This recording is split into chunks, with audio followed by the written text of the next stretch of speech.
I've got a special video today, 1965 Datsun PL320. See if I can get this started. Been sitting for quite some time. The Colorado inspection sticker. This one was last registered 9th month of 1999. So it's been sitting for at least 22 years.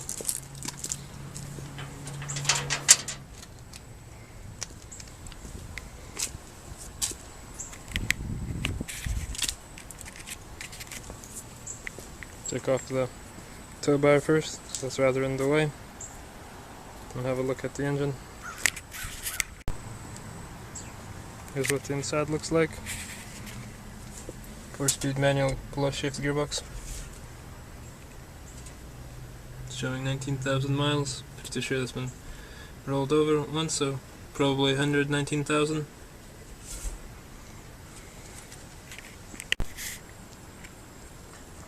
Tow bar is off. That's what the engine looks like. 1.2 litre 4-cylinder. The carburetor is not original, it's a Weber DGV. It looks fairly new. As well as the radiator looks quite new as well. Looks like it's been rebuilt at some point.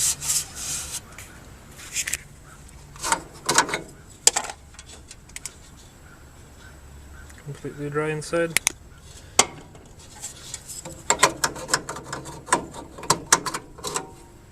This is looking fairly good condition, still quite soft, so possibly someone's tried to get this running. I would expect these to be much less condition. It's been sitting for 22 years. It's fairly clean inside.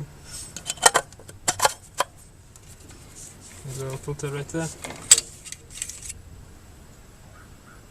Has oil and it's quite clean. Now to pull all the sparklers out, put some diesel in the cylinders and turn the engine over and see if it cranks, and then if it does and has spark, put fuel in the carburetor, see if it starts up. Tried turning over the engine, the crank handle, which is quite nice in these old cars. It was almost impossible to turn it over because the water pump is seized. You can tell there's no belt, which is right there.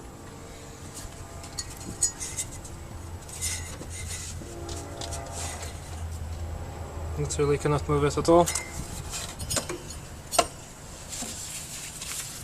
Looks like this has been converted to alternator. This is obviously not original. This could possibly be a generator as well, I'm not quite sure yet.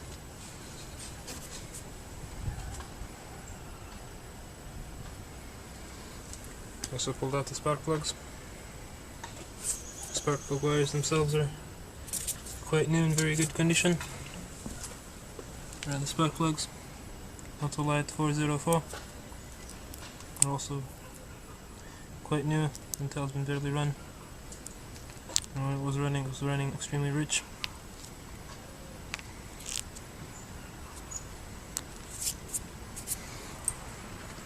Now to pour some diesel down the cylinders and turn it over. Then put the wheel battery in and see if it cranks over.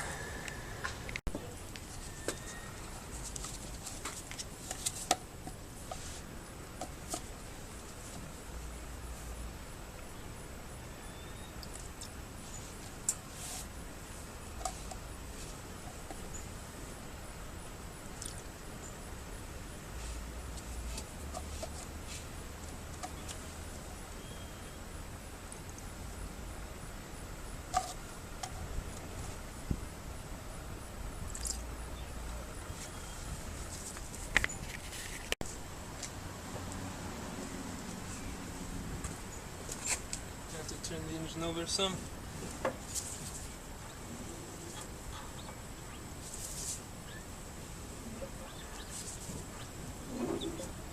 Spins freely. And there's no compression because there's no spark plugs.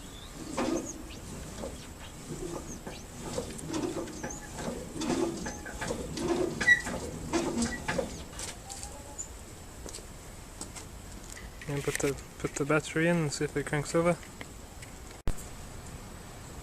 the good battery is in. I have to turn the key so if it turns over. Also put the spark plugs back in so it doesn't spray the diesel I put into the cylinders out everywhere.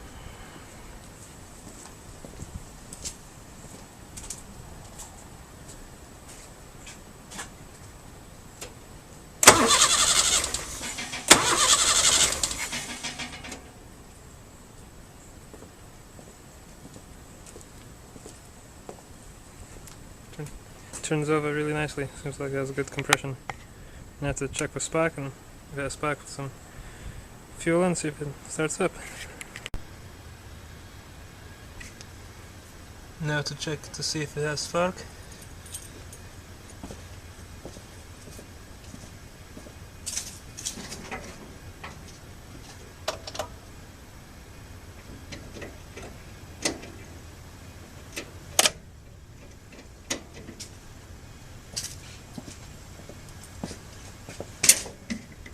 Battery is a bit loose.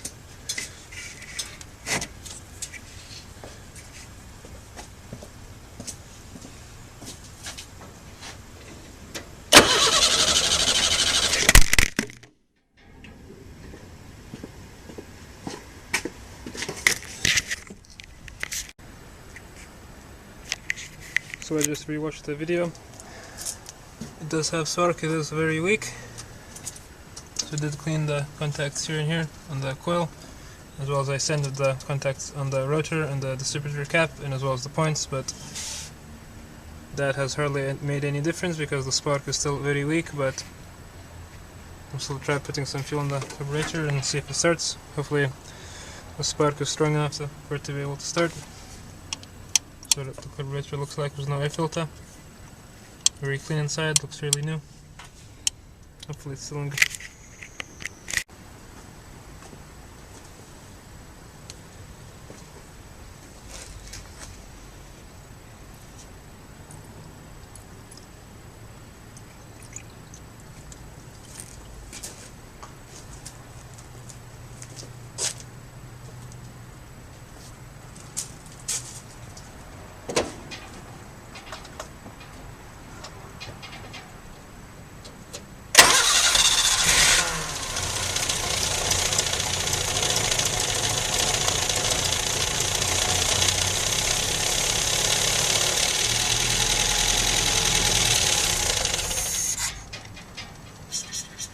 So it does run.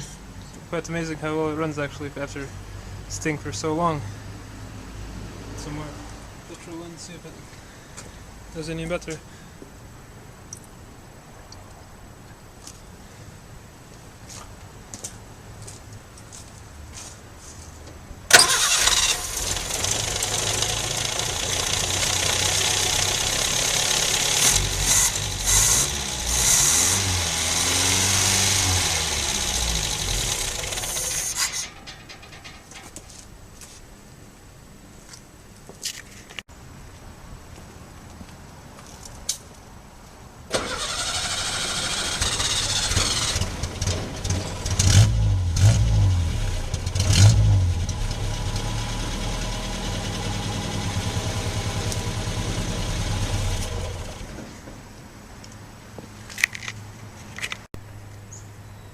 So it runs fairly well, considering it's sat for so long. I have to change the washer pump, so you can fill it with coolant, and you can run it for a bit longer, and try to get it to run off its own fuel system. I'm not sure if the fuel pump is still good. I did check the fuel tank. There is, if you move the whole truck about, you can hear petrol sloshing about inside the fuel tank. It does smell quite old, so I don't know how much is left. I'm guessing about maybe 5 or 6 liters. Considering the time it did run, maybe a minute total. It did not suck anything up, so either the fuel is so low that the fuel pickup is not picking it up in the tank, or the fuel pump itself is bad.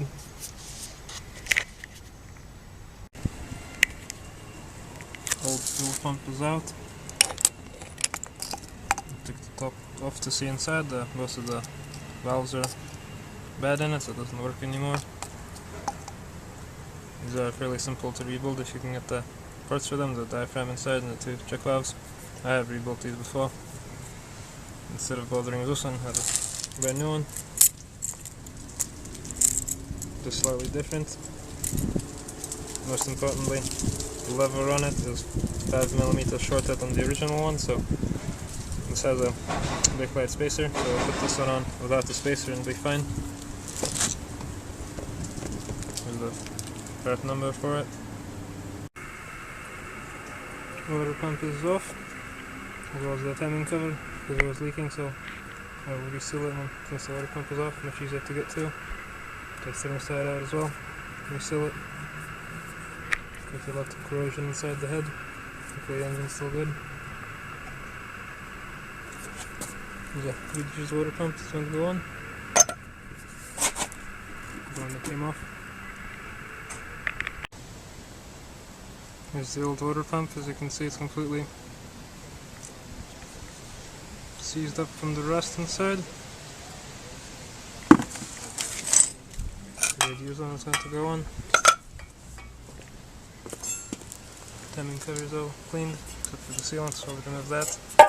And the felt main seal, pre-soaked in very thick oil.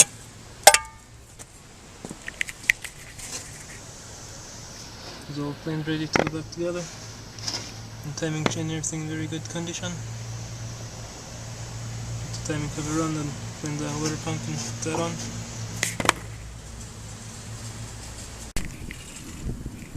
Here's something else I noticed while working on this. If you look right here, it says the engine displacement, it says 1300. This originally had a 1.2 litre engine, so this is not the original engine. This is a 1.3 litre J series engine, and the original one was a 1.2 litre E series engine, so someone's changed it out over the years. Now I have driven these with the original 1.2 litre engine, and this one was the 1.3. Is much more powerful to drive, it's much faster, especially with the big Weber carburetor. This is the third of the day. Water pump and everything is fully reassembled. All that's left to do is put antifreeze in it. While I'm siphoning out the old petrol from it. Might be all of it in fact.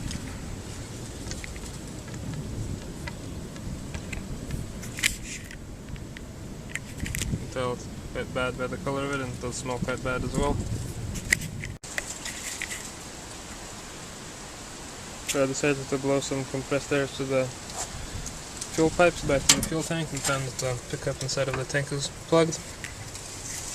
Just disconnect the pipe here, put those on it, and pull those some cleaner, brake cleaner first, and as well as electrical cleaner. I found this works much better. I also cleaned it out with some wire. So that should flow now. I have to hook everything back up. This is the wire I used to clean it out. It's nice and loose fixed that the floor of the bed comes out, and you can get to the fuel pickup and sending unit. Everything is hooked back up. Also flushed out the fuel pipe going from the carburetor to the fuel tank. Everything's hooked up now to put some fresh petrol into the tank. Also did get some more fuel out, about slightly over 2 gallons in total. It's quite nasty.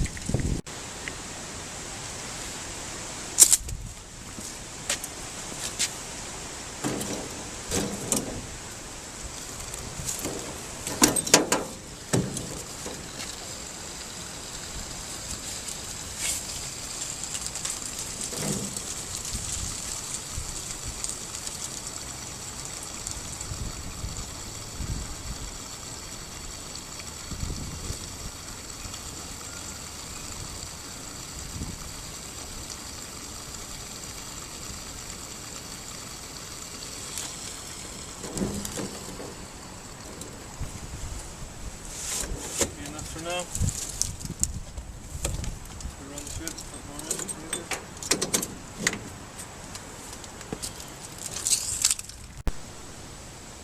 now I'm going to just start it and let it run by pouring fuel down the intake, and Hopefully I can get it to run long enough for the fuel to get sucked up by the pump, and also fill the radiator with coolant.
Yeah, it runs off its own fuel system now.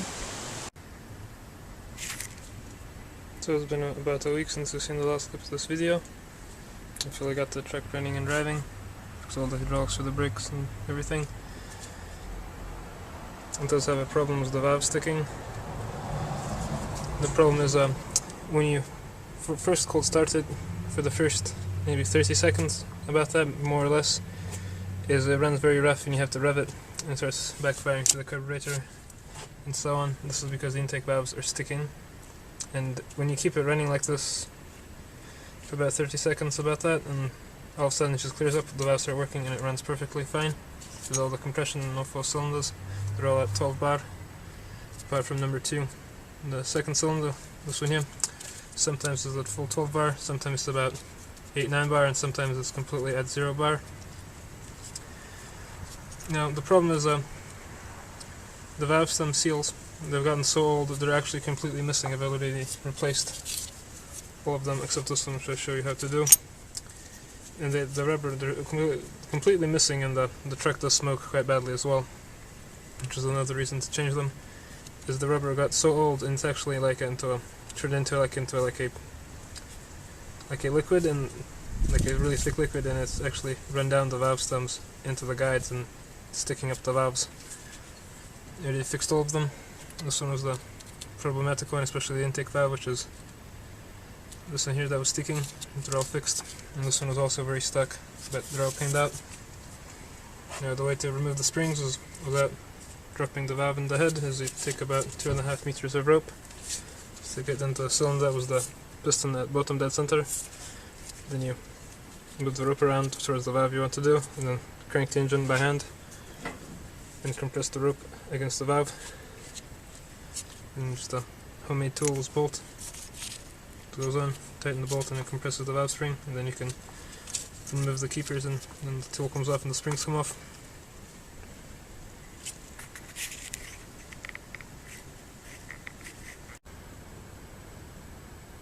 Valve spring is off, and you can see some of the rubber that I was talking about. That's from the old valve stem seal, the degraded rubber that's sticking up the valves.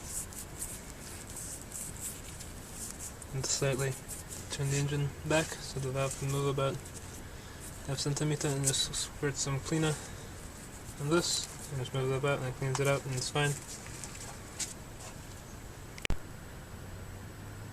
New valve stem seal is on. Use this hammer on as a socket. These are the upgraded kind. Managed to reassemble this valve spring and put the rocker arms on and then torque the head. Valve spring is on. You have to put the rocker arms on. Also very important before you put the valve spring compression tool in. These bolt holes, when you remove the rocker arms, are all going to be full of oil. And if you do not blow this oil out, and when you tighten this, you'll hydrostatically crack the head. There's a big chance that will happen. Very important before doing this is to blow out each bolt hole is compressed air so there's no oil in it. As well as there is a little supply hole in the back right there. Make sure you don't have anything inside there for putting on the rocker arms. Check all that the push rods are in place.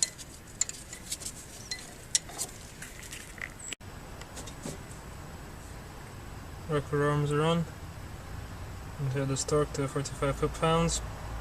You have to retorque the head because the head bolts go through the rocker arm bridges.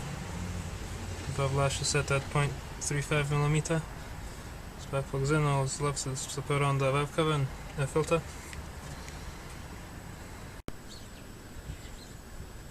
Here is the engine all put back together, runs fine, no problem at all.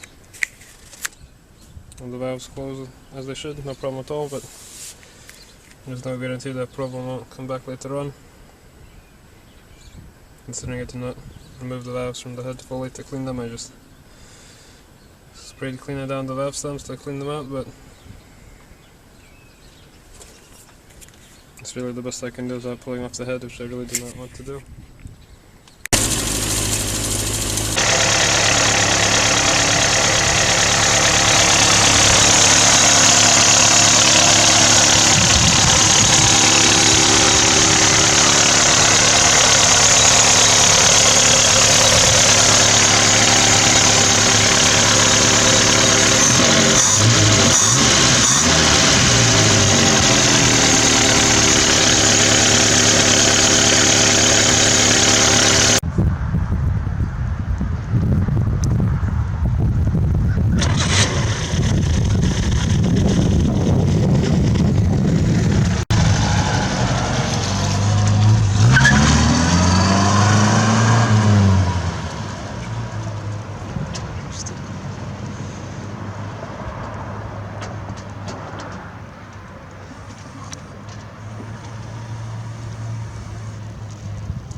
So it's completely done, runs and drives. All the hydraulics work. Last time I was driven was 2013. So I'm going to end the video here. I'm showing what I wanted to show. I wanted to run and drive, so thank you for watching.